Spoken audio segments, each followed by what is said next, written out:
Social media. As social media platforms become an inseparable part of modern life, young adults are increasingly impacted in ways they may not even realize. This documentary explores the balance between the benefits and potential pitfalls of social media use on their mental well-being.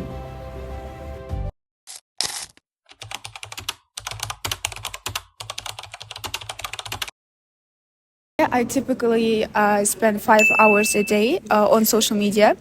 I primarily use Instagram to see people's lives and keep up with their connections.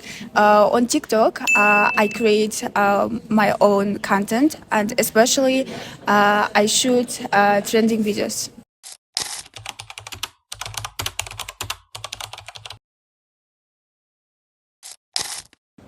Yes, I did. Mainly it was because of news of environment and climate change and the state of deteriorating human rights in the world, especially America and other places. Sometimes I see it and my heart sinks immediately because it's sad to understand what kind of crisis is going on in the world and you have absolutely no power to do anything about it whatsoever.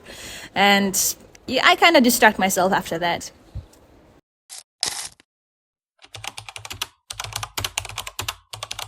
I don't think that social media connects people, but there are some situations where people find friends, their future partners on social media. However, knowing a person in real life and following them on social media connects them better, but not knowing them in real life, but following each other on social media will enhance their relationship, the quality of their relationship. So yes.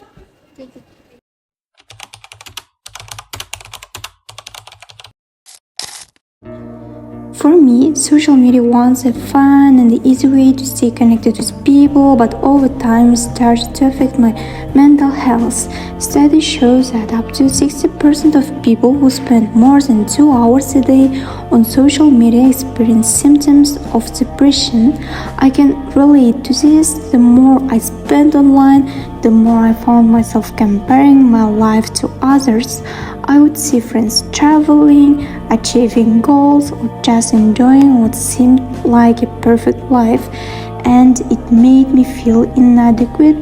This is called social comparison, and it's something that happens to many of us. In fact, 70% of social media users report feeling worse about themselves after spending time on these platforms.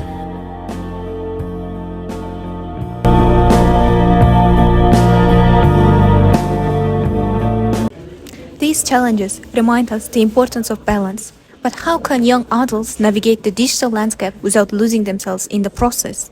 Now, let's listen to the expert's opinion answering these questions.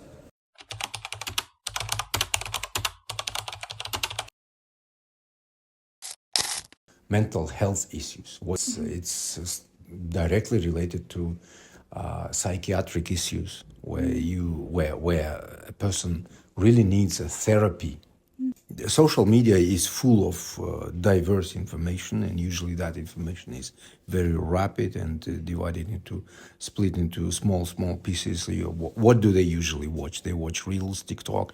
They receive this information in small portions, and sometimes it can influence only in shaping biased or wrong opinion without going deeper into the matter. They can shape such kind of stereotype maybe about something. That's it.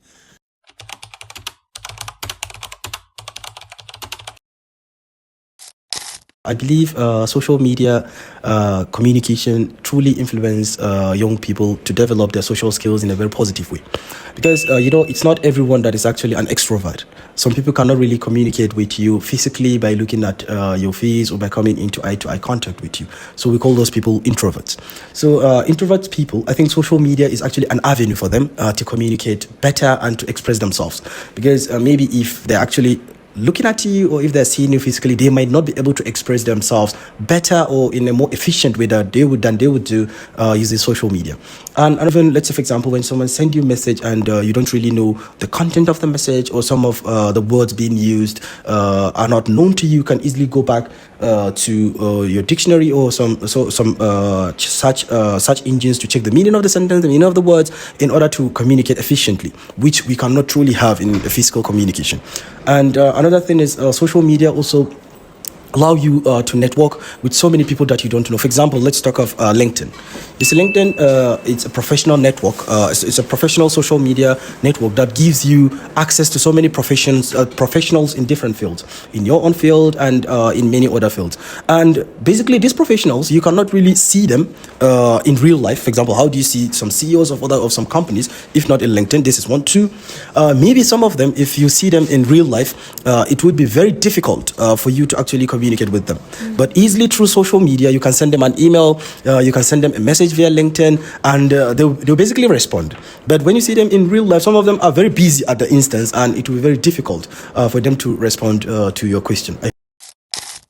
A recent investigation by the Wall Street Journal revealed that while social media platforms like Instagram and TikTok can offer avenues for connection, they also pose mental health risks.